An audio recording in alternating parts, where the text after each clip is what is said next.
Breaking news చూస్తున్నా కొత్త income tax బిల్లును పరిశీలించేందుకు లోక్సభ స్పీకర్ ఓం బిర్లా 31 మంది లోక్సభ సభ్యులతో కూడిన సెలెక్ట్ కమిటీని ఏర్పాటు చేశారు.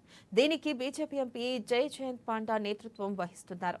ఇక ఇందులో చైర్మన్ గా వైజయంత్ పాండే, ఇక సభ్యులుగా ఇద్దరు తెలుగు ఎంపీలకు అవకాశం దక్కింది. ఇక Malkajgiri BJP MP Etela Rajender, Chittoor TDP MP Daggumalla Prasad చోటు దక్కించుకున్నారు. ఈ ప్యానెల్ తదుపరి సెషన్ మొదటి రోజు నాటికి తమ నివేదికను సమర్పించాల్సి ఉంటుంది.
బ్రేకింగ్ న్యూస్ చూస్తున్నాం. కొత్త ఇన్కమ్ ట్యాక్స్ బిల్లును పరిశీలించేందుకు లోక్సభ స్పీకర్ ఓం బిర్లా 31 మంది లోక్సభ సభ్యులతో కూడిన సెలెక్ట్ కమిటీని ఏర్పాటు చేశారు. దీనికి బీజేపీ ఎంపీ బైజయంత్ పాండా నేతృత్వం వహించారు. ఇందులో చైర్మన్ గా బైజయంత్ పాండా, సభ్యులుగా ఇద్దరు తెలుగు ఎంపీలకు అవకాశం దక్కింది.